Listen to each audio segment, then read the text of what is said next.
So this past weekend in Hartford, Connecticut, we had Retro World Expo. And this was a first for both of us, I Correct. believe, on different reasons, though. Yes. So for me, obviously, being a store owner of retro video games, everything nostalgia, it was my first ever vendor opportunity. So this is the first time I've ever been a vendor at any event. So it was a little nerve wracking, but after the 3 days, it was a total success. Loved hanging with all the people I was able to hang with. You, D-Mac, my brother-in-law. It just Mhm. everyone involved. It was a great event.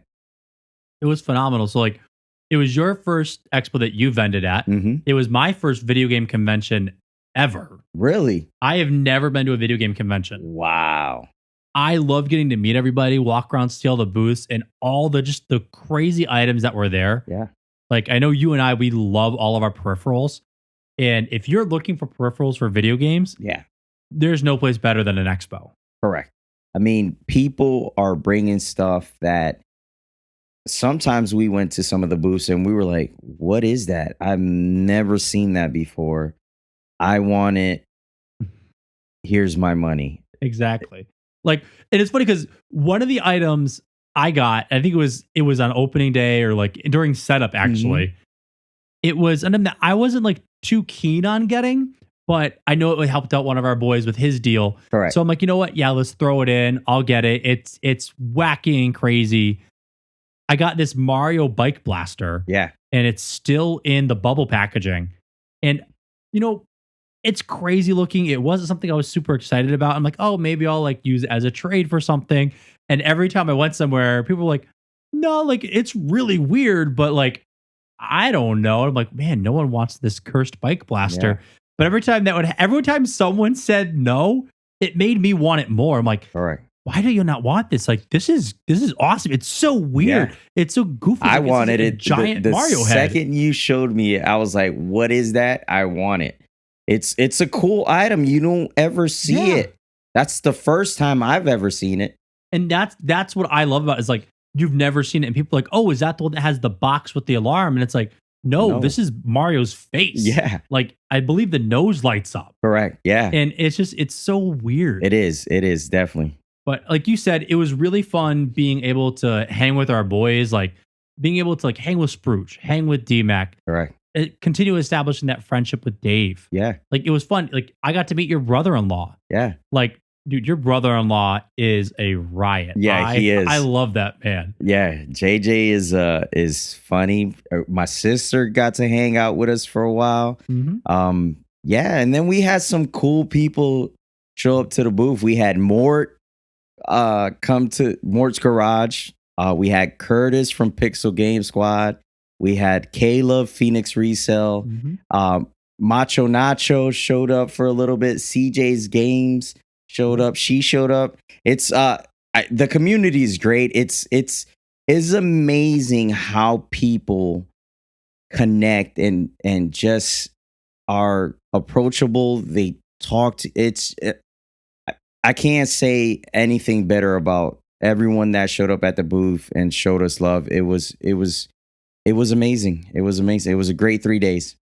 So is it safe to say that next year you'll be opening up another vendor spot? Yes, next year is going to be bigger and better. Bigger and better. Bigger and better. Yeah. Ooh. Dude, I can't wait to go back just because, I mean, I wanted to spend more money. Yeah, so did I. Like there are so many things. Like I picked up 4 Virtual Boy games on that trip. I don't think I've ever seen that many Virtual Boy games in one convention, except for like that one place that I found in Tennessee. And the funny thing about conventions, right? Like even if you think you've seen everything, like you went to every vendor booth, you saw everything, you don't, because you'll see someone pass by with something in their bag or something they're carrying. You're like, where did you find that? Where did you get that? And you'd be like, right there at that booth, it was under this. And you're like, I was there in that booth for a half hour and I never saw that thing. So just the opportunity to find that hidden treasure is always there. Dude, it's like what we were talking about. I picked up the Mario toy chest. Yeah. which I picked that up at Red 5 booth. Correct. Red 5 is known for Funko Pops and Loungefly. Correct.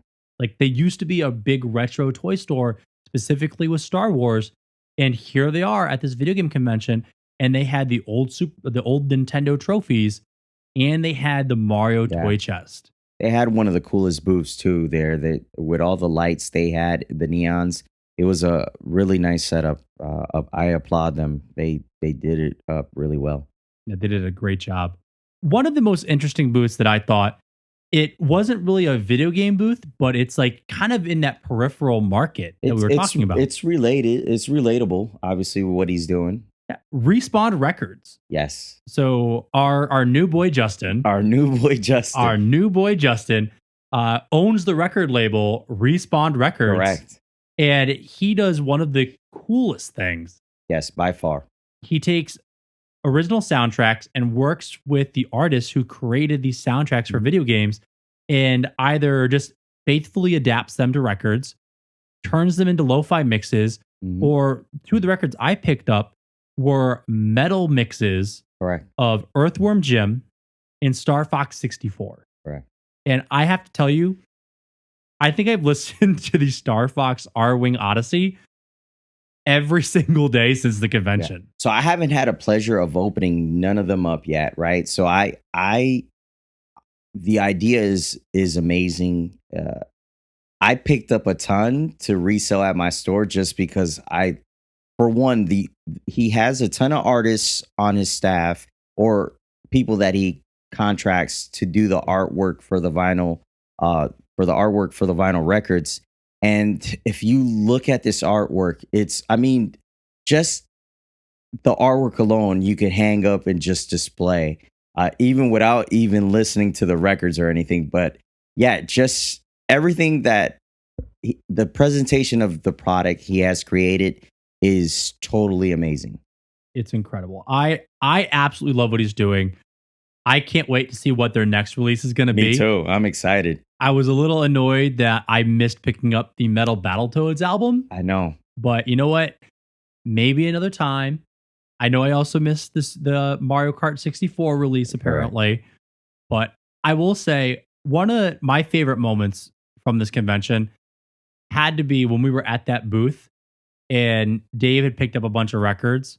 And we went back to our booth. Yeah. And he opened up the TMNT album. Oh, yeah. He gave you the poster. Yeah. Dude, that poster is like 90s crack. Yeah. And it's 90s TMNT crack because that poster has rare TMNT items that if you didn't live in the 90s or live through the 90s, you would never know that these items existed.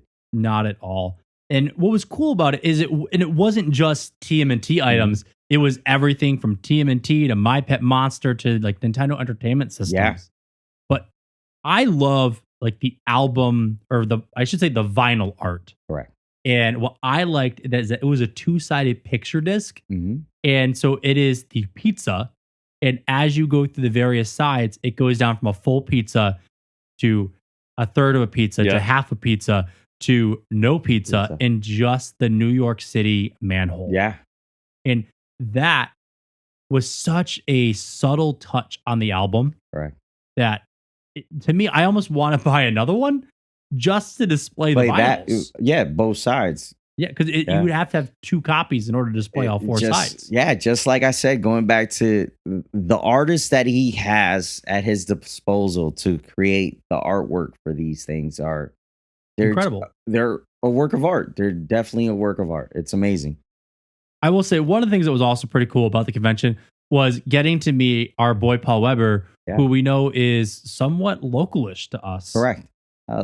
Southern Connecticut, but yeah, he's a very cool gentleman.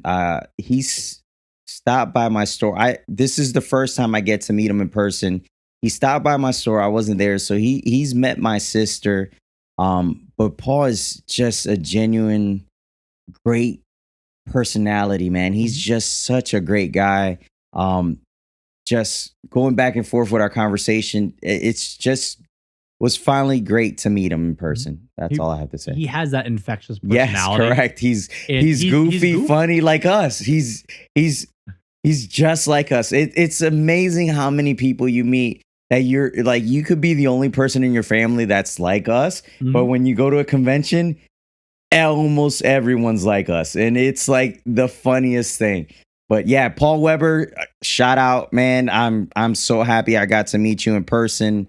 I can't wait to go hunting with you. Mhm.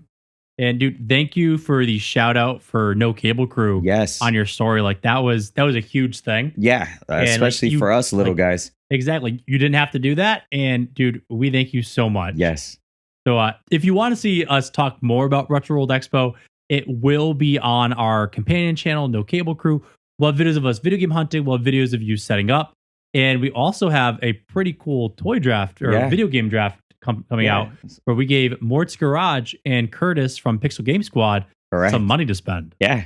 Very interesting. I can't wait to show you guys that video. But what do you say we go into this or that? All right, let's go. Let's do it.